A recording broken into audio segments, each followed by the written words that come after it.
So, the enrollment process. This is the process we need to continuously build the business. Okay? This is a systematic approach to building the business. The first thing you do is you pique interest. Okay? The first thing you do to pique interest. Pique interest means you're raising the curiosity of another person. Now, when you pique interest, that doesn't mean you explain everything. That just means you get them curious about the business. Does that make sense? I'm going to talk about this a little bit more. The second thing we do is we edify a third-party expert, or we bring in a third party. That's the second step. I'm going to talk about that in a second as well. Then we do a presentation and a quick start training. Every single time you do a presentation, when you're showing the business model, how it works, you need to take 5 minutes and show them the apples. Why? The apples do two things. When you show them the apples, number one, it shows them how simple the business is. Number two, it prepares them for the fact that there will be some green apples and rotten apples, and no matter what they say or do, they will come across these people. Because if you don't show them the green apples and the rotten apples and the red apples, if you don't show them that, and they go out and they talk to a family member who's negative, they're going to think the business is not going to work for them. They're going to think that they're doing something wrong and they'll never make it. The red apple, green apple, rotten apple prepares them that it's very normal that no matter who you are, there are these groups. It's going to be normal to run into these groups, and this is how you handle these groups. Does that make sense to everybody? So the presentation goes right away. Every presentation is a quick start. Okay? After that, we move them to training events. We want to move them to a training, a consistent training event, whether it's a webinar, a conference call, something where they're getting the basic training, which is what we're doing today. From that, you do corporate events. Okay? The corporate event, which we talked about, is the most important thing you could do. Milan, Italy is the most important thing you and any of your team members can do. It builds belief, which is the one thing all these other processes cannot do. We give you 100% belief and confidence that if you go to work and you go sort for red apples, you'll have the success you want. And then basically this continues and you keep repeating this cycle. So for every new representative, they go through each process. Each of these steps is very important. With each step, you increase the belief of your new distributor. With each step, you increase the probability that your new distributor will have success. If you skip any of these steps, you are diminishing your possibility. The more steps you go through, the higher percentage of success you'll have with distributors. The less steps you go through, the smaller percentage of success you'll have with distributors. Does that make sense to everybody? Peak interest, real quick. I gave the example earlier. Don't worry about writing this down because we have these printed out for you.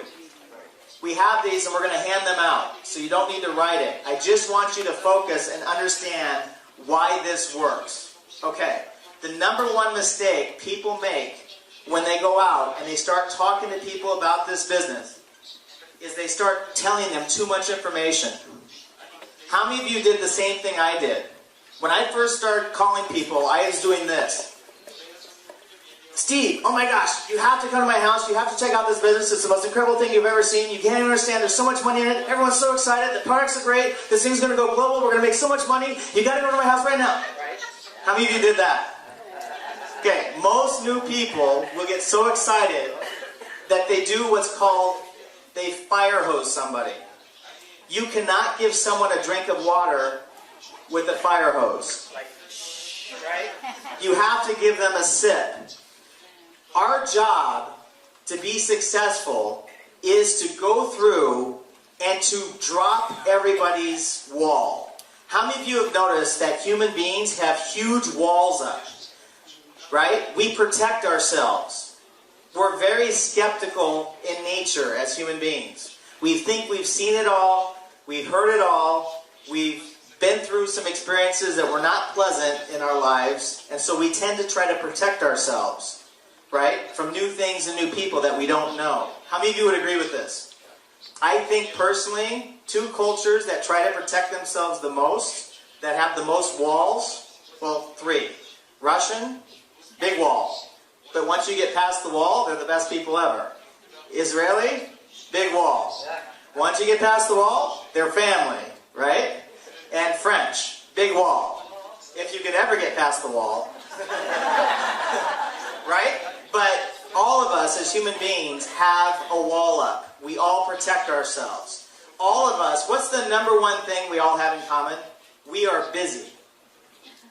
You know, we are busy. Hey, do you want to check out a movie? No, I don't have time. Hey, do you want to go to this restaurant? I can't. I don't have time. Hey, I'm having people at my house. Do you want to get together? No, I don't have time. How many of you would agree that's the number one thing that everybody has in common? It's the number one epidemic in the world is no time. That's the number one thing that prevents people from living life. That's the number one thing that's causing people illness, is the stress and no time. So, our job, if we're doing this appropriately, is to bring down people's wall long enough for them to decide if they're a red apple, a green apple, or a rotten apple. If you want to change people's lives, get good at not saying too much. Get good at just making them curious, and get good at bringing down their wall long enough. They'll decide if they're a red apple. They'll decide if they're a green apple or if they're a rotten apple. Our job is this. So, my approach, very simple. So, hi, it's Jeff. How's it going? And then I say, listen, do you have a minute? The reason I say, listen, do you have 1 minute? Is because if you catch somebody in the middle of something, they're not going to listen to you anyway. They'll be like, no, hey, I can't talk. So, what you do is listen, do you have a minute? If they say yes, then you proceed. If they say no, then you say, listen, very important, when can I catch you for about 1 minute? I have to talk to you. Does that make sense to everybody? Okay, the first thing I say is, I know you're busy and you don't have any extra time. Why do I say this? Because what's everyone's number one excuse? I'm busy, I don't have any time. So, if I say to you, I know you're busy and you don't have any time, most of the people are not going to say it back to me because they're going to look silly. Right? Because if they say to me, well, Jeff, I'm sorry, I'm busy. Yeah, I know. I'm the one that just told you you're busy. Right? So they won't do it. But if they do it, you're like, yeah, I know. Weren't you listening? I told you. I know you're busy. I know you don't have time. But, the word but cancels everything before it. So first you acknowledge they're busy and they don't have time. And then you say but, which cancels it. Make sense?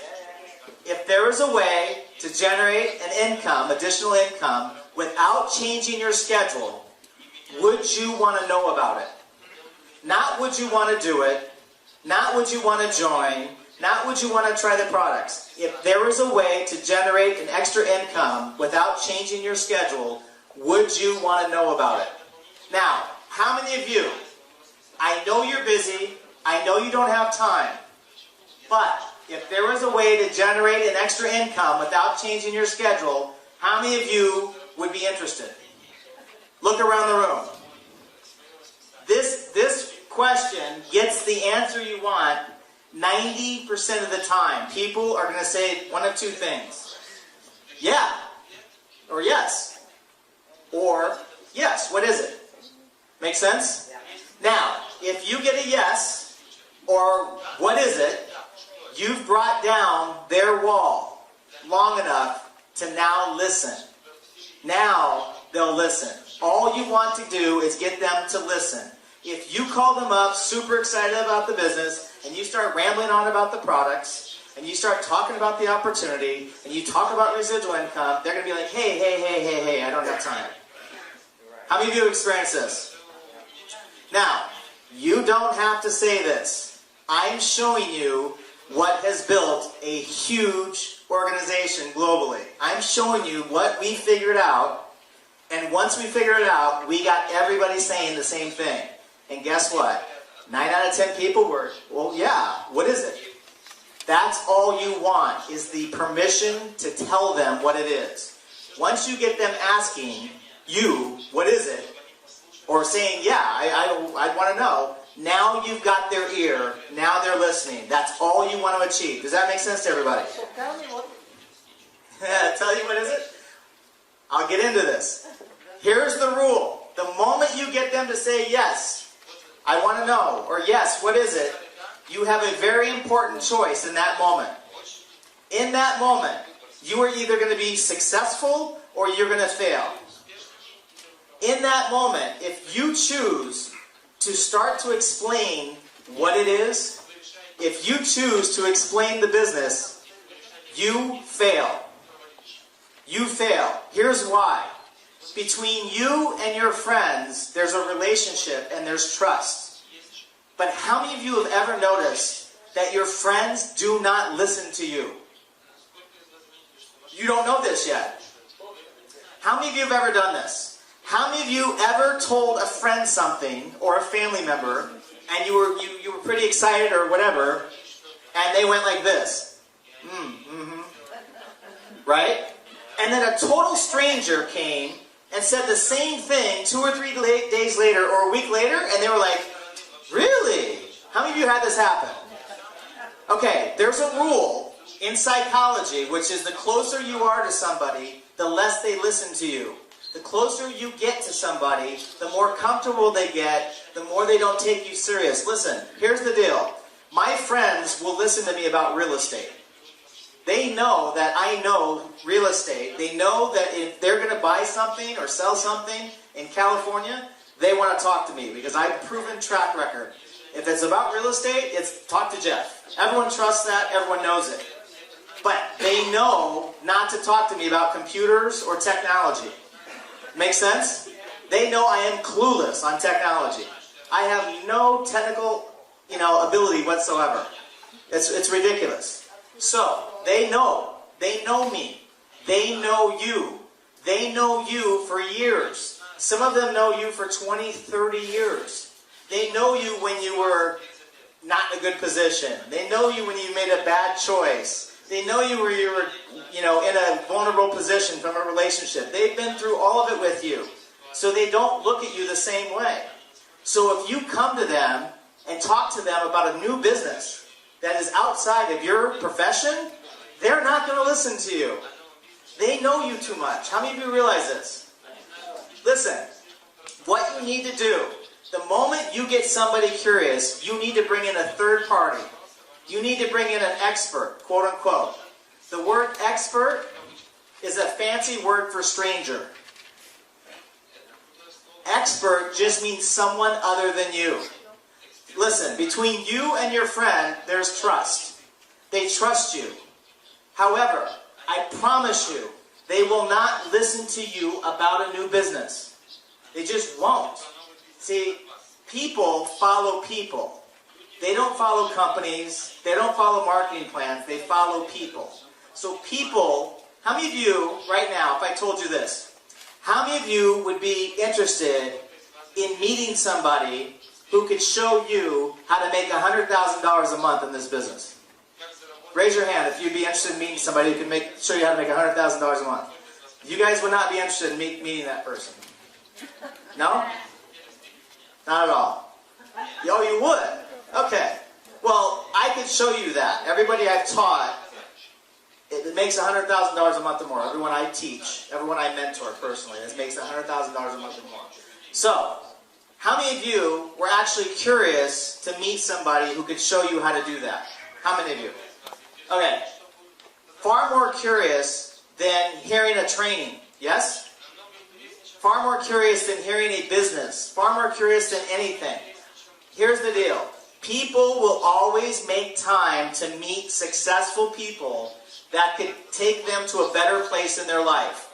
People will always make time to meet somebody who could improve their life. They don't necessarily going to make time for a business because they don't have time.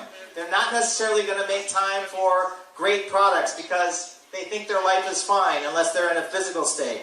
But they will make time to meet somebody highly successful. Between you and your friend, there's trust. They trust you. You bring in a third party that has success and has credibility, then they're going to listen in a whole different way because it's not you. The closer you are, the less they listen. You edify the third party. To edify means to build the credibility. And now, once you give the credibility to that person, they will respect the person long enough to listen. Does that make sense to everybody? How many of you have seen this happen in live? This is important. How many of you have actually seen a three-way call? How many of you would like to see a three-way call? 2 of you? 3 of you? Okay. I'll show you really fast what a three-way call looks like. Okay? I'll be both the person piquing interest, I'll edify, and then I'll be the expert, so you can see all three. Okay? Would you stand up just so we can use... Okay. I can't remember your first name. Rafi. Okay. Rafi, you're going to be my prospect. Okay? Aran's going to be my expert. Okay? So, just be normal. And be either a red apple or a green apple. Whatever you like. Okay? Now, so I'm going to call Rafi, and Rafi and I are friends. Okay? So, ring ring. Hey Rafi, it's Jeff Carlisle. How are you? Good. Listen, do you have 1 minute? Depends. That's a yes or a no. Do you have a minute? Great. I don't take any, It's like, hey, yes or no. Well, just go with it naturally and see what you'd be. Let's do that. Rafi, I know you're busy, and I know you don't have any extra time whatsoever. But if there was a way to generate additional income without changing your schedule whatsoever, would you want to know about it? Yes? Okay, listen. Okay, I got him to say yes. Immediately, I take it off of me and I put it to my third party. Listen, Rafi, there's someone I want to introduce you to. There's a gentleman that I think you would get along fantastic with. He's extremely successful financially. Prior to current, he was a very top attorney in Tel Aviv. He had an office of over 20 people. Very successful guy. Now he's currently expanding a company that's doing over $250 million in the area. And literally, he asked me who the most successful people I knew. You guys with me or no? He asked me who the most successful people I knew were, and you were at the top of my list. I don't know if you guys will ever do anything together business-wise, but I know he's someone you would definitely want to meet.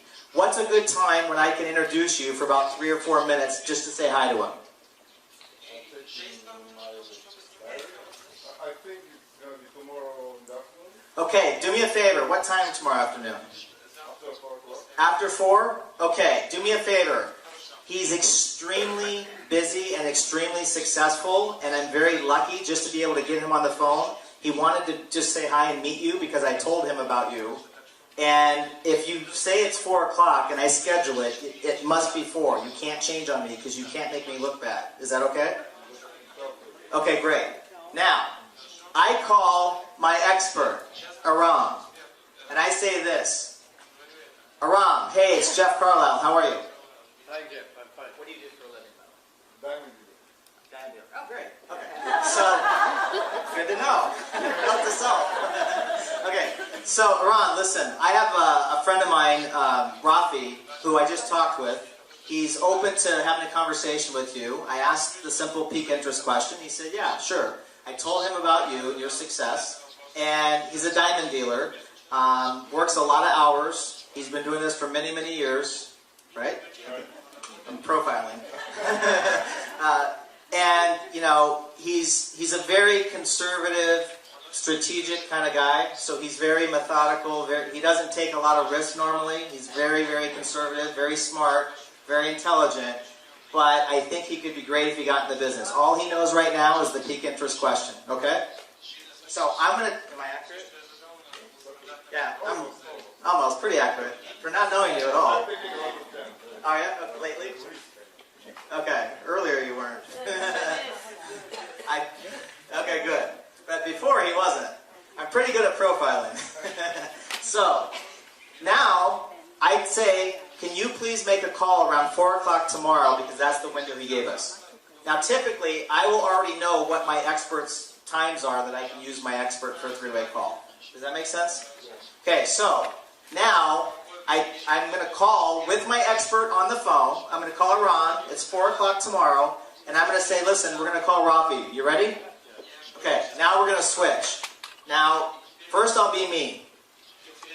Rafi, hey, it's Jeff Carlisle. How are you? Listen, good time, yes? Yes. I have the person I told you about, Aram, on the phone right now, and I want to introduce you. Aram, this is Rafi. Now I'm Aram. Hi, Rafi, how are you? Good. Nice to meet you. Jeff told me about your success as a diamond dealer. Congratulations. How long have you been doing that? Almost 30 years. 30 years. Wow. Well, yeah, he told me you've had a lot of success, and he spoke very highly of your character. He said you were somebody very intelligent person. Well, listen, here's what's going on. Based on what Jeff told me about you, we're looking to identify 3 or 4 people in the greater Tel Aviv area. Wherever it is, the greater Tel Aviv area, I can't pronounce it anyway, the greater Tel Aviv area who really don't need to do anything extra in their life right now. You have a great career, already making great money, probably don't have any time in your life, but based on who they are in the community and their credibility in the community, could possibly open some doors, make some introductions with what we're doing, and generate a serious income with that. And I was just curious if that'd be something interesting for you. Great. When can we get together for a cup of coffee for about 10 or 15 minutes? I'll show you what we're doing, and I think you'll get it really fast. I think tomorrow in the afternoon is okay. Okay, great. Tell you what, why don't we do this? Why don't we meet by your office, blah, blah, blah, blah, blah, blah, blah. Make sense? Did everyone catch that?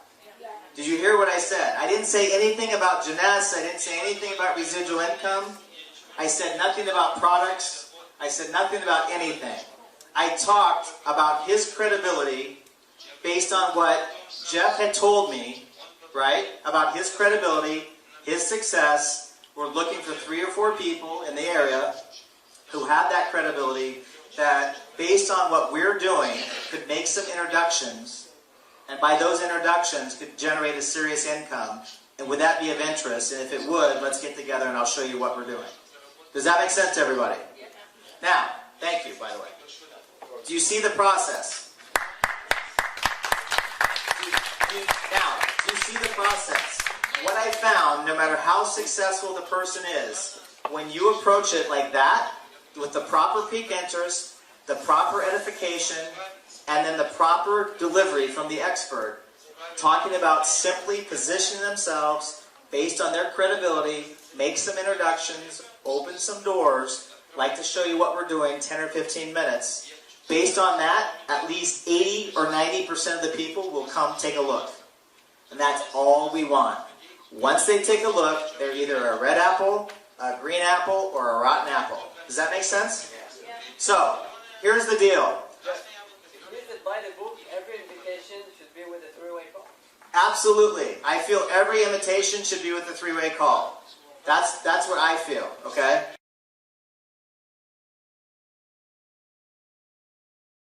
Another point.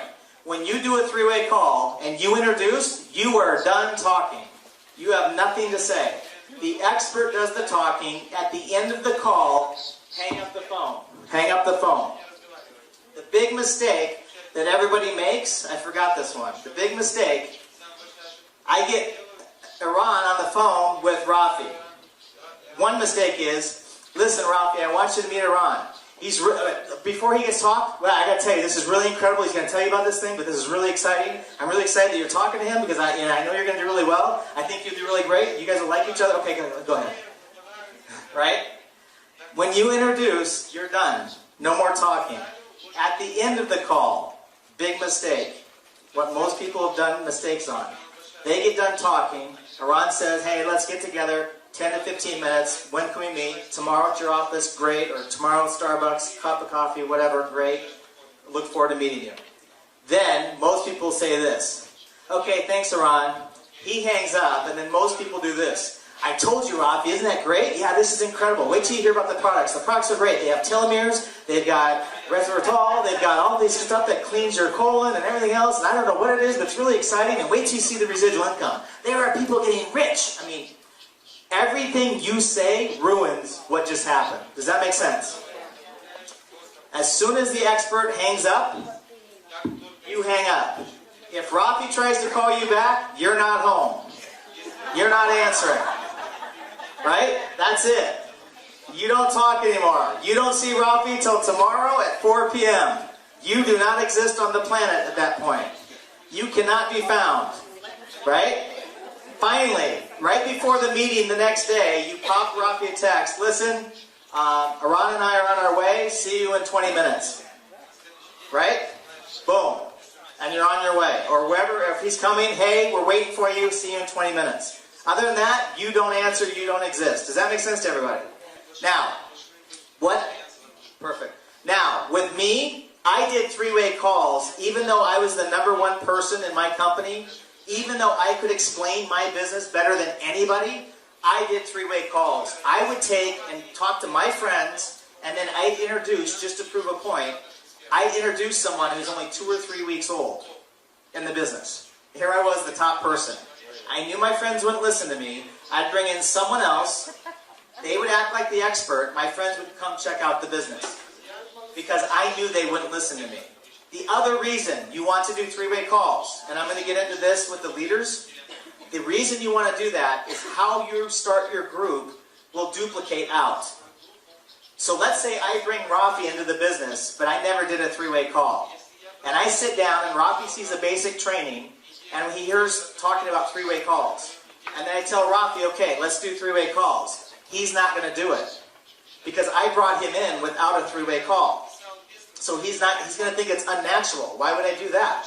That doesn't make any sense. Right? My people will listen to me, of course. And then he's just going to start doing it. Well, as you go and Rafi recruits people that he thinks need it, who recruit people who think need it, who recruit people who think need it, pretty soon you're going to have a whole bunch of people who don't have the credibility you do, who don't have the ability to get people to listen that you do, and the whole thing dies. I had 3 giant legs that took off 6 to 8 months. Just boom, just exploded.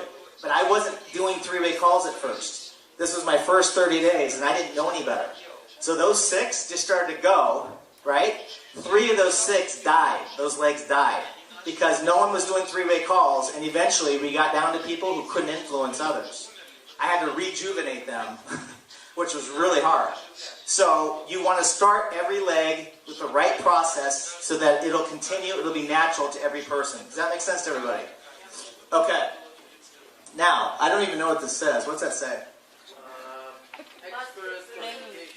When you're edifying somebody, the way you edify somebody is first you talk something about their past success. Second, you talk about their current success. Third, their future. And then last, their character. Okay? So typically, I'm gonna edify Iran again, okay? In the past, he was one of the top attorneys in Tel Aviv. He had 20 people underneath him, extremely successful. Currently, he's leading the international expansion of a company that's doing $250 million in sales, positioned to go to over $1 billion in sales, right? He's actually looking to identify a few people out here. That's why he's here. And he's one of the nicest guys you'll ever meet. He's very straight. He's very methodical. He's a great guy. Make sense? Past success, current, something about the future, something about the character. The character is really important. Why? People always would love to meet a successful person, but they'd be more excited to meet a successful person that's a good person. People don't care how much money someone's making if they're a jerk. Does that make sense to everybody? So, past, current, future, character. What's this say? Types of presentations. Now, a three-way phone call is a presentation of sorts. It's kind of a presentation. You're actually doing something to move the person. So, from every time you pique interest, you use a three-way call, they either move to a cup of coffee, they move to a private business reception in a home or office, they could move to a short meeting at an office, they could move to a business presentation, kind of what we had last night. Any type of presentation is good. You could use Skype, you could use webinars, but they need to see the business model. And I'm going to teach more about what that model is, the outline of a good presentation. But from a three-way call, the next step is a presentation. After presentation, it's the apples. Red apple, green apple, rotten apple. Make sense?